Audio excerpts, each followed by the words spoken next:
No último dia 1º de julho, pela primeira vez desde o início da guerra, um jornalista em língua portuguesa cruzou a fronteira e entrou na faixa de Gaza.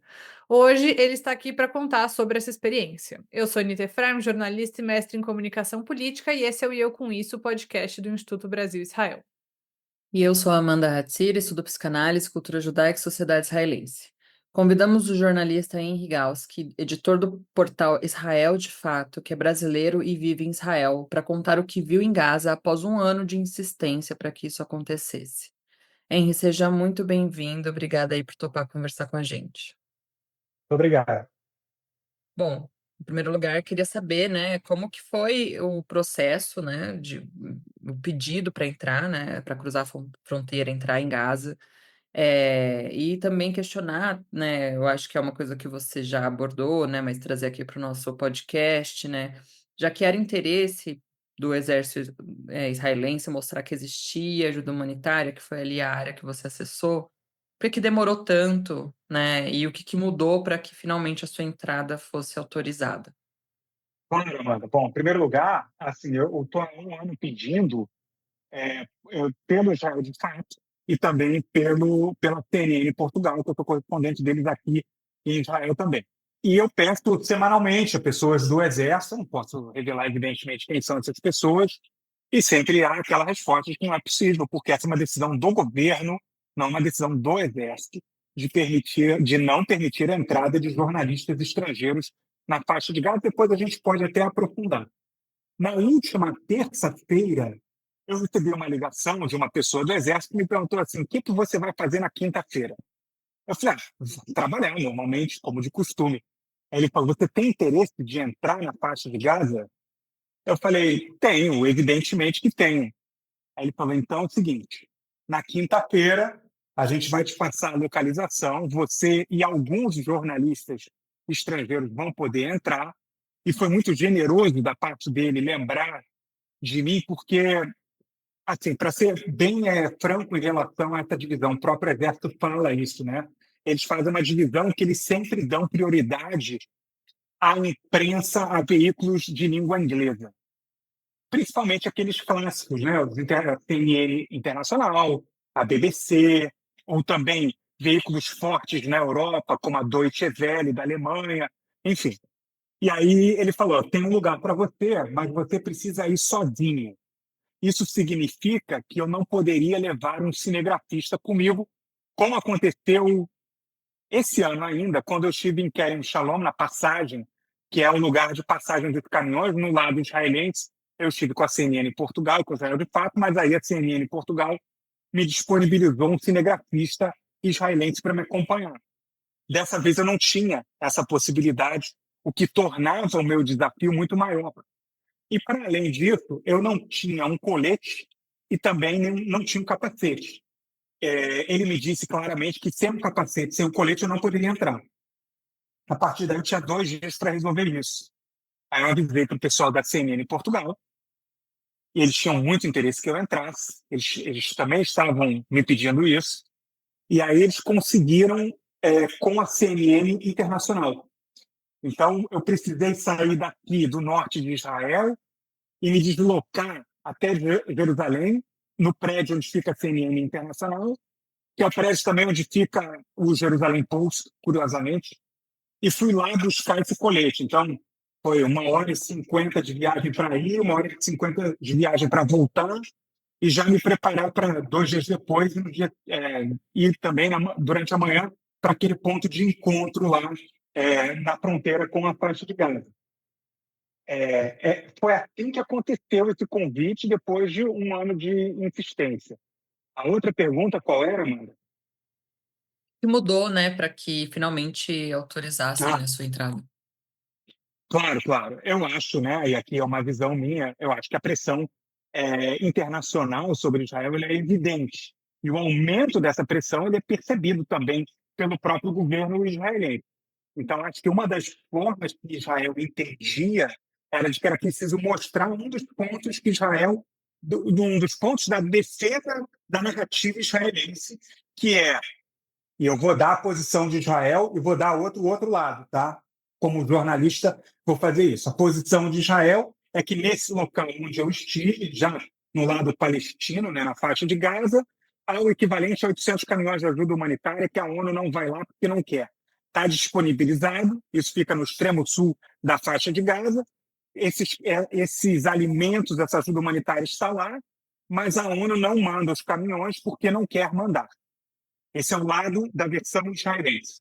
O lado da versão da ONU, eles usaram até essa metáfora, disseram que não é um drive-thru do McDonald's, não é só chegar lá. Então, dizem eles que é uma série de burocracias imposta por Israel, que vai além de questões de papéis, mas tem a ver também com garantias sobre rotas seguras dos caminhões para que cheguem nesse local que fica no extremo sul da faixa de Gaza. Eu fiz exatamente essa pergunta para um oficial do Exército que estava na faixa de Gaza e ele me respondeu o seguinte, que na última semana a ONU havia aumentado a coleta de caminhões, os caminhões que eram enviados para esse ponto. Então, na visão dele, quando a ONU quer fazer, consegue fazer apesar das burocracias. Então, fica aqui registrado todo o conjunto de narrativas e posições em torno desse assunto. A gente ainda vai voltar com um pouquinho mais de calma nessa questão da ONU, mas Henri, você teve acesso a esses locais, né, onde estão armazenadas remessas de ajuda humanitária. Você só pôde ir até aí? Deu para ver um pouco da situação efetiva da faixa de Gaza, depois de tanto tempo de guerra? Porque quando você está um pouco longe, num lugar mais alto, você vê a silhueta, né, assim, da faixa de Gaza, o como é que chama? Skyline da faixa de Gaza, você vê muita destruição. Em vários Uhum. pontos dentro de Israel, né, isso não é segredo nem nada. Você conseguiu ver alguma coisa ou ficou totalmente restrito? E se ficou totalmente restrito, o exército justifica de alguma forma por que que vocês não podem ir um pouco além na faixa de Gaza? Claro, ótima pergunta. Então, a gente entrou com uns jipes do Exército. É possível ver alguma destruição. Você não vê nada em pé, nada, não há nada, nenhuma construção ali, pelo menos naquele ponto. Mas aquele ponto já era um ponto muito próximo da fronteira com Israel, já era um local com menos construções, antes mesmo do início da guerra, antes dos ataques do Hamas em 7 de outubro. Um outro ponto importante que tem a ver com o porquê não é possível ir para além disso. É uma questão, uma decisão do próprio governo israelense de não permitir a entrada de jornalistas estrangeiros nos centros populacionais, nos centros urbanos, nas cidades palestinas, porque eles argumentam que é muito perigoso essa questão, que eles não têm como dar segurança, por exemplo, aos jornalistas estrangeiros. Existe um processo em curso que ele foi colocado aqui na Suprema Corte israelense pela Associação dos Jornalistas Estrangeiros em Israel. Falei até com a presidente dessa associação, uma jornalista alemã chamada Tânia Kramer, inclusive. E esse processo ele está em curso na Suprema Corte, mas ele ainda não foi julgado. Periodicamente, quando chega a data dele ser analisado pela Suprema Corte, ele é empurrado mais para frente. A informação mais atualizada que eu tenho é que ele possivelmente ele voltará a ser pauta da Suprema Corte em outubro. A Suprema Corte argumenta que é uma questão de calendário, que não é possível fazer essa análise em virtude dos muitos processos que estão a ocorrer na Suprema Corte. Por que eu digo tudo isso? Porque não é uma decisão do Exército. O Exército ele não toma decisões do ponto de vista político, nesse caso, que é a permissão de entrada de jornalistas. Ele cumpre determinações do alto escalão político. Se o escalão político determinar, é claro que o Exército dá opiniões, apresenta as questões para o escalão político, mas cabe ao escalão político, a alta cúpula política, determinar, tomar as decisões. O Exército cumpre essas decisões, ele não toma decisões que não sejam militares de forma autônoma. E, nesse caso, essa não é uma decisão militar, embora haja elementos por exemplo, a visão de segurança do Exército nesse caso. Então, eles não permitem a entrada de jornalistas estrangeiros nas cidades da faixa de Gaza. Isso provavelmente vai acontecer em algum momento no pós-guerra, até porque é importante lembrar um ponto também. Quando o Hamas era o governo na faixa de Gaza, até 7 de outubro de 2023, O Hamas ainda continua a ter o governo na faixa de Gaza, mas está muito prejudicado. Já perdeu o controle de 75% do território da faixa de Gaza. Hamas também não é uma entidade exatamente democrática que permita que jornalistas fiquem circulando dentro da faixa de Gaza e fazendo as imagens que quiserem, fazendo as perguntas que quiserem, fazendo as investigações. Não era assim que funcionava a faixa de Gaza antes. Antes não havia uma liberdade de imprensa na faixa de Gaza. Hoje também não há. A expectativa é que, em algum momento, no pós-guerra, com uma possível nova administração civil na faixa de Gaza, que ninguém sabe qual será, aí sim é possível, e a expectativa é que os jornalistas estrangeiros possam entrar na faixa de Gaza e aí fazer o seu trabalho, inclusive mostrar o processo de reconstrução, enfim. Em relação à sua pergunta sobre a visão física, né, da destruição na faixa de Gaza. Eu estive na quinta-feira no interior da faixa de Gaza.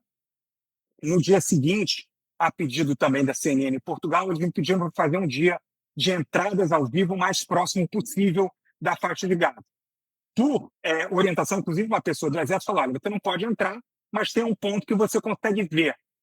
Esse é um ponto público, inclusive, chama-se Givat Kobi, fica em Sderot, é um lugar mais elevado e que fica muito perto, fica a 700 metros da fronteira, da cerca que divide Israel da faixa de Gaza. E ali é um ponto importante, porque é possível ver a zona de combate ativo no norte da faixa de Gaza. Então, as cidades como Beit Lahia, Jabalia, Beit Hanun, a própria cidade de Gaza, são pontos muito próximos a esse local onde eu estive a fazer entradas ao vivo ao longo da sexta-feira. E uma das preocupações que nós tínhamos na CNN, especificamente, era porque, pelo menos eu tenho essa visão de jornalismo também, para além de querer simplesmente mostrar, olha, a gente sabia que também muitas vezes o Exército queria, evidentemente, mostrar aquela situação ali da ajuda humanitária que está ali a aguardar a retirada dos caminhões da ONU.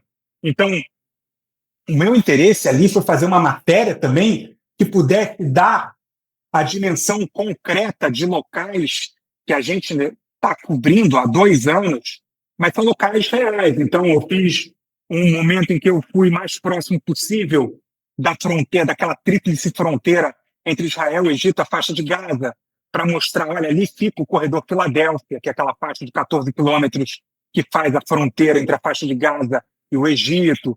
Para lá fica o Egito, para cá fica Israel.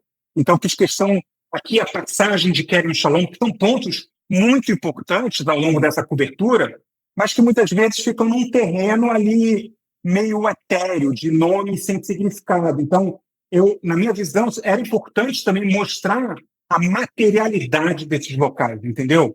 Mostrar que esses lugares existem, que fica ali, que cara tem esses locais. Eu acho que também é uma missão jornalística fazer isso quando é possível, sabe? E que cara tem esses lugares, hein? As pessoas não podem Cara, ver, mas elas podem ouvir a sua descrição, né? claro, claro. Na nossa matéria, inclusive, tem a cara que tem esses lugares.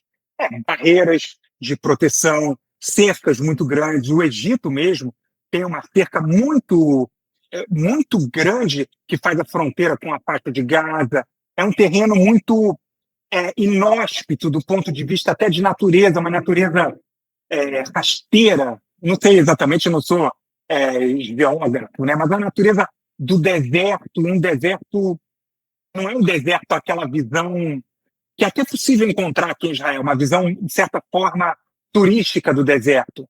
É um deserto triste, no sentido de um lugar vazio de pessoas, vazio de construções, muito focado em questões de segurança, com concreto, cerca. Então, essa foi a ideia também de mostrar nessa matéria a cara que tem esses lugares para o público poder associar lugares que têm nomes, mapa, muitas vezes são mostrados no mapa, mas que as pessoas pouco conhecem como é a cara desses lugares na realidade. Sim, é importante, né, que o público também tenha acesso para entender as dificuldades, né, locais. E ainda sobre esse tema, Henri, como que funciona exatamente essa autorização, né, para que os jornalistas entrem na faixa de Gaza e como né, há essa proibição de que os jornalistas entrem nas regiões povoadas, né? Você entrou, como a gente disse aqui, numa área mais restrita, ali onde estão a ajuda humanitária, né? E o que o exército alega, né? Se há um perigo, né, sim, a esses profissionais, por que o exército também não poderia garantir a segurança, né, para que haja esse acesso às zonas povoadas ali da região? Essa é uma posição da liderança do próprio Exército. O Exército está empenhado num combate em tempo real, então não há como, na visão, né, do próprio Exército, além de tudo isso, ter de se preocupar com a segurança de jornalistas estrangeiros. É uma responsabilidade, inclusive, sobre não cidadãos israelenses, na maior parte das vezes, né? Não, os jornalistas da imprensa internacional, enfim. E há uma zona de combate ativo.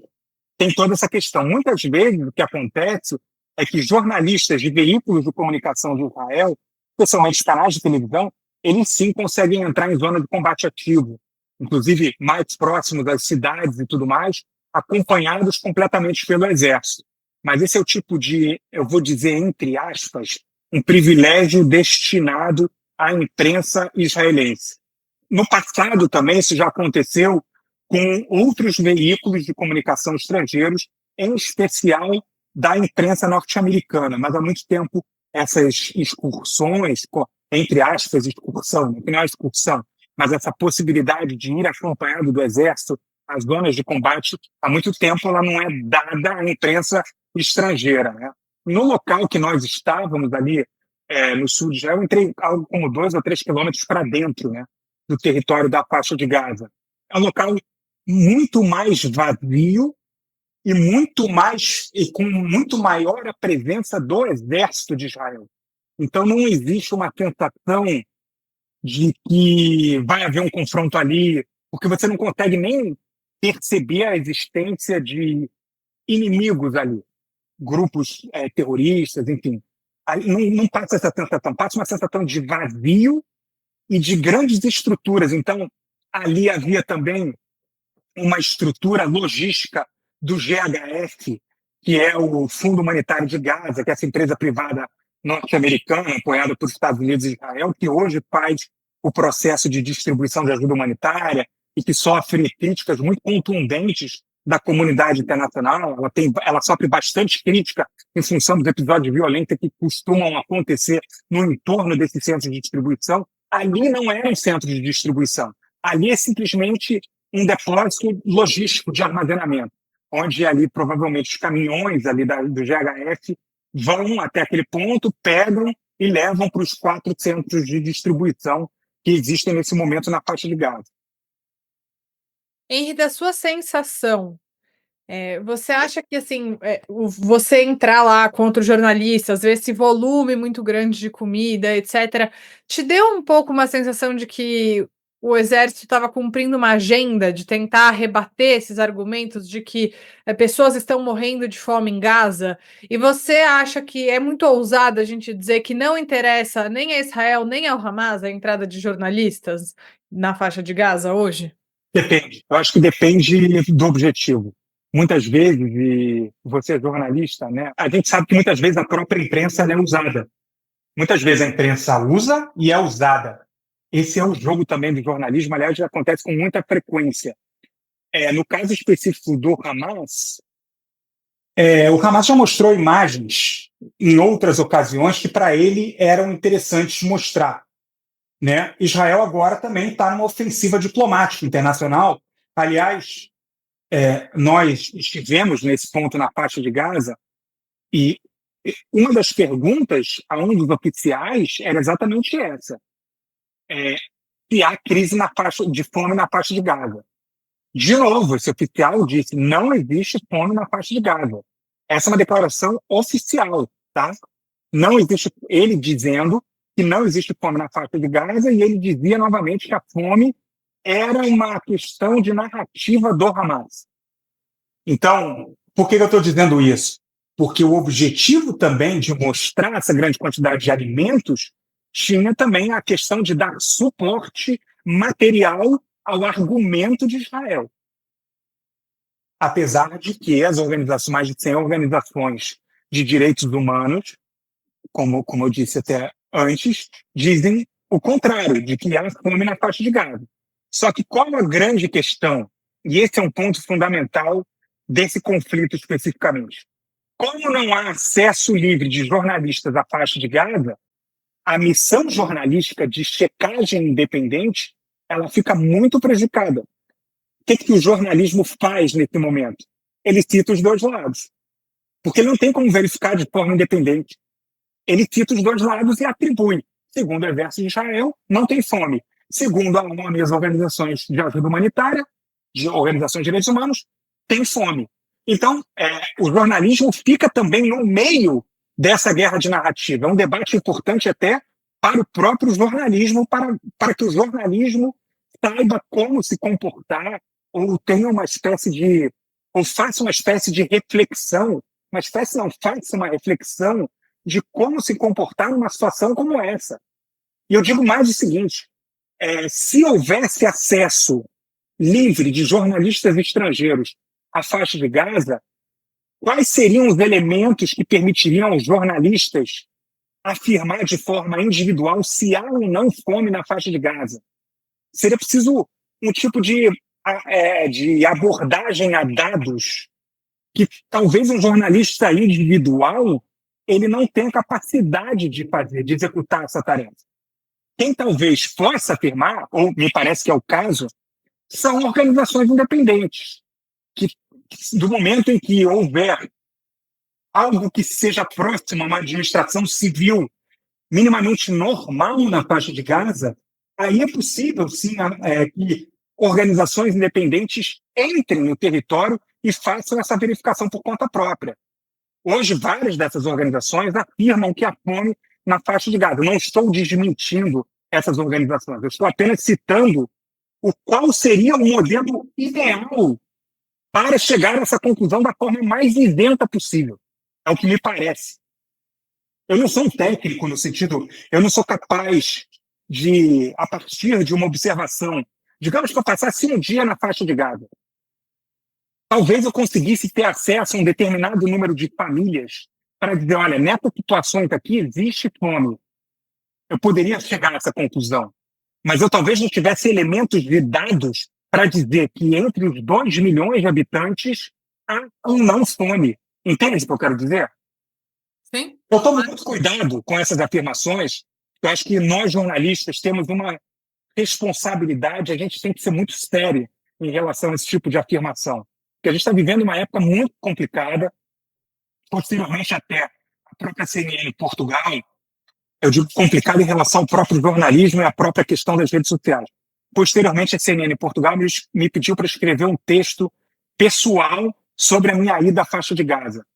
E um dos pontos desse texto, que não é original, mas eu cito aqui, era que eu dizia o seguinte, apesar deste não ser o único conflito do mundo, e não é, este é o único conflito no mundo que leva milhares de pessoas a se manifestar praticamente no mundo todo. Eu não sei, não me parece, posso estar errado, mas não me parece que haja paralelo em relação a isso. Não me parece haver nenhum outro conflito que provoque esse nível de reação internacional. O mais perto disso é entre Rússia e Ucrânia, mas que não é tão envolto em paixões. É muito comentado, mas não E aí eu envolto faço em uma paixões. pergunta. Exatamente, eu acho que você traçou um bom paralelo.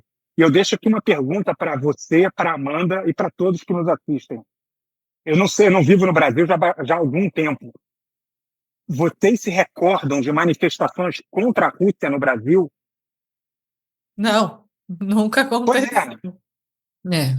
Nunca.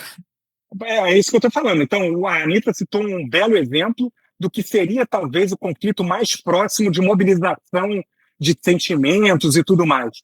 E vocês não me conseguem citar uma manifestação no Brasil que tenha sido a favor ou contra a Rússia, ou a favor ou contra a Ucrânia. Que tenha tido de fato mobilização. Uma coisa que eu acho só interessante de dar como dado aqui, acho que é muito legal essa abordagem, né, Henri, porque a gente está numa crise que as pessoas cada vez menos sabem diferenciar o que é informação de opinião. Eu acho que tudo que você trouxe aqui são informações, embates de narrativas. É muito interessante a impossibilidade do jornalismo, é triste, né, mas interessante a impossibilidade do jornalista averiguar fatos. E logo no início você disse que esse local que você foi era o equivalente a 800 caminhões de ajuda humanitária, certo? Esse é o dado? É. E os Uhum. dados dizem que para começar, né, dessas organizações independentes, enfim, que para começar o processo de combate à fome em Gaza, seria necessário que entrassem entre 600 e 700 caminhões de ajuda humanitária por dia na faixa de Gaza. Acho que esse é um dado que ajuda a cada um formar a sua própria opinião, né, que enfim. E há um outro dado também. Nesse momento em que nós gravamos, as negociações elas estão paradas. Há posições completamente antagônicas de Hamas e de Israel nesse momento nas negociações indiretas. Uma informação aqui da Rádio do Exército de Israel. Segundo essa informação, Hamas agora exige que, para retornar às negociações, não é para fechar um acordo, para retornar às negociações, exige que haja entrada de pelo menos 250 caminhões por dia, para a retomada das negociações. Então, houve um passo para trás. Houve agora um retrocesso. Não é mais negociação. Só É para demanda para a negociação. É uma análise, né, no caso, que eu acho que Israel cometeu um erro estratégico muito grande com essa questão da diminuição da ajuda humanitária, porque aumentou muito a pressão internacional e o Hamas, que, enfim, é um grupo terrorista, ninguém nunca esqueceu disso, usa essa pressão que Israel está sofrendo para dizer, ó, culpa, ó, vocês aí, que tá todo mundo falando mal de vocês, então agora que eu vou aumentar as minhas exigências mesmo, né? Então, talvez o mais interessante, até o Pedro Doria escreveu isso, né? O melhor para Israel nesse momento seria, ele usou essa palavra, inundar a faixa de Gaza de comida. É exatamente isso que eu ia falar agora. Seria uma forma de pensar de forma estratégica ao contrário. Mas se você olhar quem são os membros atuais da coalizão de governo de Israel, eu diria que é praticamente impossível, não é chegar a essa conclusão, é pensar de forma completamente estratégica e não óbvia. Para além de Smotrich, Ben-Gvir, eu me refiro, por exemplo, ao ministro da Defesa, por exemplo, Israel Katz. Não me parece que sejam pessoas capazes ou que pelo menos tenham dado exemplos. Eu vou usar dessa maneira para não cometer julgamentos pessoais, fazer julgamentos pessoais. Até o momento, na biografia dessas pessoas, elas até agora nunca deram um exemplo, desses 3 nomes que eu citei, de capacidade de pensar de forma estratégica e criativa. Até agora. Pode ser que mude, mas até agora não. Sim, não, é importante também apontar isso, né? E ainda, né, sobre essa questão, né, da ajuda humanitária, muito tem se falado sobre o papel da ONU, né, nessa distribuição de comida. Existe uma grande controvérsia aí, né, também de narrativas entre a organização, né, e o exército, o governo israelense, né? E aí, pelo que você pôde observar, né, onde que entra essa entidade na equação? Olha, do que eu pude observar lá na faixa de Gaza, eu vi alguns carros da ONU, não sei exatamente o que eles estavam fazendo lá, e havia alguns caminhões da ONU que estavam indo buscar ajuda humanitária. Agora, para além disso, em relação a essa minha presença na faixa de Gaza, eu não posso fazer qualquer afirmação em relação à ONU. Eu sei que a ONU hoje ela também entra numa disputa de narrativa com Israel. Isso é um fato, né? Israel questiona dados da ONU. A ONU atribui a Israel o uso da fome como arma de guerra. Israel contesta isso. Então, a ONU hoje é um ator importante também nesse conflito. Mas em relação à minha presença física lá, eu não posso fazer qualquer afirmação sobre a ONU. Vamos falar um pouquinho então sobre o Hamas, acho que é algo bem interessante da gente abordar, até por essa visão que você está trazendo como jornalista. Tem um ponto que incomoda muito as pessoas, eu vou tratar 2 assuntos, acho que eles são bem diferentes, mas só para a gente falar de Hamas como um todo. Primeiro é quando a gente fala de número de mortes por fome, dados de inanição, tudo é creditado ao Ministério da Saúde do Hamas. E aí as pessoas descredibilizam esse dado, porque o Hamas é um grupo terrorista. Mas qual é a alternativa? Como é que você, como jornalista, trabalha, né, com os dados? Porque o Hamas diz que morreram já 60.000 pessoas na faixa de Gaza. Israel não dá números, nenhum, zero. Como é que você trabalha se uma fonte é o Hamas e as pessoas não podem confiar no Hamas, mas Israel, que seria a fonte confiável, né, um governo democrático, não dá dados. E aí um outro aspecto é o que Israel diz sobre o Hamas roubar ajuda humanitária, porque esses dias saiu uma matéria no New York Times dizendo que não há provas concretas de que o Hamas seja o autor desses roubos. Há roubos, mas que seriam feitos, por exemplo, por milícias ou, enfim, por pessoas que estão na faixa de Gaza, desesperadas por comidas. Conseguiu ver alguma coisa em relação a isso? O Não, exército se posicionou em relação a isso? Como é que você tem eles falam tratado que esse aspecto? eles falam que é roubo do Hamas. Inclusive, o Exército tem divulgado na última semana, se eu não me engano, vídeos sobre homens armados em cima dos caminhões de ajuda humanitária. Ontem, inclusive, no nosso Israel de Fato, nós divulgamos também um vídeo de Deir al-Bala, na região central da faixa de Gaza, aliás, o ponto menos destruído da guerra, inclusive, talvez é o lugar que esteja mais de pé nesse momento, um vídeo que mostra homens armados em cima de caminhões de ajuda humanitária, inclusive atirando para o alto, né? Esse é um ponto importante. Agora, como eu acho que a imprensa tem que tratar, é fazer exatamente isso que você falou. Na impossibilidade de verificação independente, é atribuir ao Ministério da Saúde e dizer que ele é controlado pelo Hamas. Isso é que eu faço, do ponto de vista profissional. Como você falou, Israel também não apresenta números, mas Israel fala que há roubo. Essa matéria do New York Times, ela provocou uma grande controvérsia, porque ela dá a entender, principalmente no começo, que não existe roubo de caminhões de ajuda humanitária. Mas, no final, a conclusão me corrija se eu estiver errado, há uma conclusão que diz o seguinte: eles não têm como garantir que os caminhões não estejam a ser roubados pelo Hamas, mas também não tem como garantir que sejam roubados pelo Hamas. É uma questão um pouco ambígua nesse caso. Existe roubo, mas eles desaparecem os caminhões. Aliás, a própria ONU divulgou dados essa semana de desaparecimento de determinado volume de carga, mas eles não atribuem a que se deve esse desaparecimento. Então, há desaparecimento. Como não se sabe, assim, do ponto de vista jornalístico, a gente não pode atribuir se a gente não sabe. Mas se há desaparecimento, você pode dizer que há desaparecimento. Agora, quem foi, não se sabe. Há suspeitas, evidentemente, mas não se sabe. Mas que há desaparecimento, há.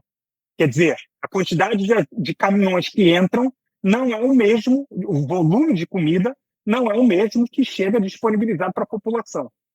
Eu acho que essa é a conclusão dessa matéria, né? É isso, tipo, não há provas exatamente de que foi o Hamas, mas há roubo. Isso. É isso que a matéria diz. É isso. Agora, aí você pensa quem são os atores que estão no interior da faixa de Gaza. Quem pode ter roubado? Não sei. Não sei, não. Quer dizer, eu, como jornalista, de forma responsável, eu não posso determinar quem roubou.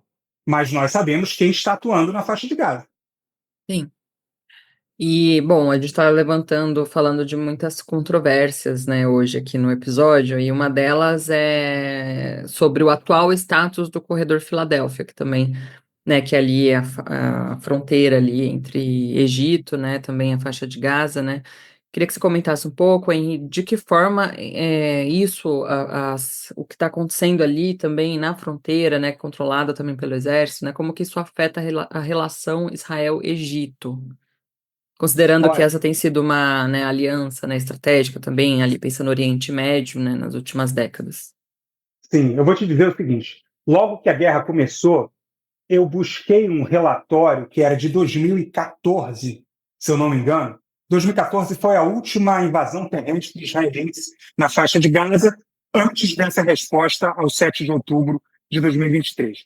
Esse relatório fazia um exercício de análise que era assim: o que vai acontecer na próxima vez que Israel entrar de forma terrestre na faixa de Gaza, um médio e longo prazo, era algo assim.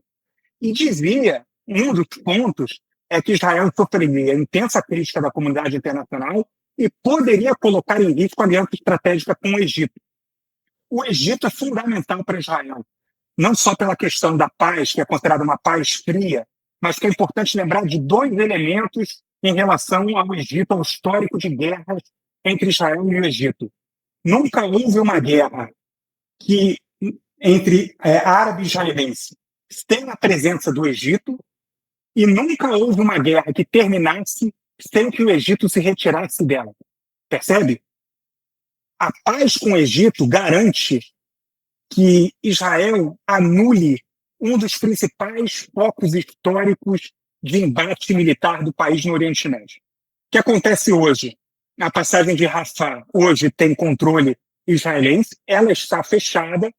Uma das demandas do próprio Hamas, num dos pontos dessa negociação que está sob impasse nesse momento, era que Israel permitisse a reabertura da passagem de Rafah em ambos os sentidos, ou seja, do Egito para Gaza e de Gaza para o Egito. O primeiro-ministro Benjamin Netanyahu chegou a fazer uma apresentação grande, inclusive no ano passado, em que ele dizia que o corredor Filadélfia era fundamental para Israel, do ponto de vista estratégico, que ali poderiam passar armamentos para o Hamas. Então, nesse ponto, Israel não sai do corredor Filadélfia. Eu conversei com uma pessoa aqui que dizia o seguinte: a visão dessa pessoa militar sobre o fim da guerra, e essa pessoa tem uma visão sobre o fim da guerra, que alguns pontos que eu acho legal dividir. A libertação de todos os reféns israelenses, a retirada integral de Israel da faixa de Gaza, mas, esse mais é muito importante, a manutenção das forças israelenses a controlar uma zona tampão em todo o perímetro da faixa de Gaza, ou seja, em todo o contorno da faixa de Gaza. E aí, Israel passaria a atuar como atua com o Hezbollah no Líbano. A cada vez que houvesse a percepção e o entendimento de que o Hamas busca se rearmar, Israel poderia atacar o Hamas na faixa de Gaza, teria essa liberdade total de ação na faixa de Gaza. Mas essa pessoa, ela tem um entendimento que é muito pragmático, pelo menos em relação à atual postura do governo, que é sair imediatamente da faixa de Gaza, libertar os reféns e manter o controle da fronteira. E qualquer coisa que acontecer, voltar para o interior da faixa de Gaza. Esse é o ponto final. O que vai ser do Hamas teria menos relevante na visão dessa pessoa em função do enfraquecimento do Hamas e pelo fato óbvio, como a Anitta disse mais cedo, anteriormente, a faixa de Gaza hoje está profundamente destruída. Se o Hamas declarar vitória, que diferença faz para Israel em relação a isso? Agora haverá, no pós-guerra, um processo grande de reconstrução da faixa de Gaza, da criação de uma nova administração política na faixa de Gaza, e com Israel tendo o controle da fronteira dessa zona tampão, teria uma espécie de garantia, pelo menos na visão dessa pessoa, de que não haveria um novo 7 de outubro e de que Israel poderia se retirar e colocar lá as potências internacionais, tão mais relevante, de protagonismo, de reconstrução, e que Israel poderia terminar a guerra nesse cenário. Essa é a visão dessa pessoa, e o corredor Filadélfia, para voltar à sua pergunta, seria parte desse projeto, dessa nova visão. Só para comentar que a gente está gravando dia 4, segunda-feira, e ontem, dia 3, no domingo, inclusive, sai um vídeo de 19 ex-comandantes das principais forças de Israel pedindo meio que isso que você está falando, né, Henrique? O fim da guerra, volta de todos os reféns e fim da guerra, acaba a guerra, né? As pessoas no Brasil têm muita dificuldade de entender que a maioria da sociedade israelense, mostram todas as pesquisas, os líderes da sociedade civil israelense, forças tão importantes, querem o fim da guerra e a volta dos reféns. Isso é a posição majoritária em Israel. A diáspora pode discordar, as pessoas que não gostam de Israel podem fingir que não vêm. É isso que se diz em Israel. Essa é a opinião pública majoritária, tipo 70%, né? O que as pesquisas mostram é essas forças. O ex-primeiro-ministro Ehud Barak, enfim, são 19 nomes, né? Tá no Instagram do IB, para quem quiser conferir exatamente quem são essas pessoas. Se eu não me engano, Anitta, a última pesquisa, o número é bem parecido com esse. É 74%. Assim, é majoritário mesmo, assim, não tem nem dúvida. E essas pessoas que assinam esse manifesto, que fazem esse vídeo, elas têm um entendimento estratégico do momento de profundo isolamento internacional de Israel. Hoje, Israel é um Estado, eu não vou dizer que é um Estado pária, mas é um Estado que está profundamente isolado na comunidade internacional e que, mesmo que a guerra termine amanhã, ainda vai demorar muito tempo para que deixe de ser um Estado isolado na comunidade internacional. Será preciso muito tempo, muitos esforços de governos sucessivos de Israel para tirar Israel desse lugar. E essa é uma ameaça real. Nenhum país hoje consegue sobreviver de forma isolada. A gente tem vários casos aí, enfim, a Rússia, por exemplo, que mesmo a Rússia tem uma aliança ainda com esses estados questionáveis, a Irã, a Coreia do Norte, A China. enfim, a China. Israel não tem essas alianças. Israel tem uma aliança, que são os Estados Unidos. E mesmo hoje, na sociedade norte-americana, há uma crítica profunda a Israel, inclusive entre membros do Partido Republicano e entre filiados ao Partido Republicano. Exatamente. Mas para a gente fechar, Henri, então, o que mudou na sua percepção como jornalista depois dessa experiência de entrar na faixa de Gaza? Eu quero voltar na faixa de Gaza. Eu acho que esse é um ponto, porque, do ponto de vista jornalístico, há muito que se mostrar na faixa de Gaza. Como há muito que se mostrar aqui em Israel, que a gente faz isso já desde o 7 de outubro. Então, tem todo um processo de reconstrução da faixa de Gaza, e isso foi parte do texto que eu escrevi. O Oriente Médio ainda vai ter muito assunto para cobrir, para a gente falar. Por exemplo, o 7 de outubro ele é uma marca, para além da tragédia que foi o 7 de outubro, ele é uma marca também na construção de uma nova arquitetura regional. Israel tinha como principal ameaça o Hezbollah, por exemplo, com seus 120 mil mísseis. Eu conversei com o prefeito de Haifa, Yona Yahav, e ele me dizia, em determinado momento, que a cidade se preparava para uma quantidade de mísseis disparados pelo Hezbollah de 400 mísseis por dia a atingir a cidade. Nada disso aconteceu porque Israel enfraqueceu de forma decisiva o Hezbollah, e hoje o Líbano passa por um processo interno de debate sério sobre o desarmamento do Hezbollah. Israel ainda mantém 5 pontos onde estão militares israelenses, vários israelenses, no interior do Líbano, e não me parece que o Hezbollah vai conseguir se reerguer a ponto de voltar a ser uma ameaça a Israel, como o próprio governo israelense imaginava que seria antes do 7 de outubro. E o mesmo vale também para o Irã, por exemplo, para as milícias pró-Irã no Iraque, para o próprio Hamas, muito enfraquecido. A gente para pensar, por exemplo, durante 12 dias de guerra entre Israel e Irã, o Hamas conseguiu disparar um único míssil, um único foguete contra o território. Muitas vezes eu confundo os termos do Brasil com Portugal pelo hábito. Então, lá eles falam rocket, né? No Brasil é foguete. Então, o Hamas conseguiu disparar um único foguete durante 12 dias de guerra com o Irã. Então, há uma nova arquitetura regional evidente, que também inclui os Houthis mais ativos contra Israel. Então, há muitos assuntos que ainda vão ocupar a cobertura internacional no Oriente Médio. Conversamos hoje, então, com Henri Gauss, que é editor do Israel de Fato, ele também é correspondente da CNN Portugal, e foi o primeiro repórter de televisão em língua portuguesa a entrar na faixa de Gaza em muito, muito tempo. Então, Henri, eu queria te agradecer, eu sei que você está muito corrido, você dedicou aí quase 1 hora conversando com a gente.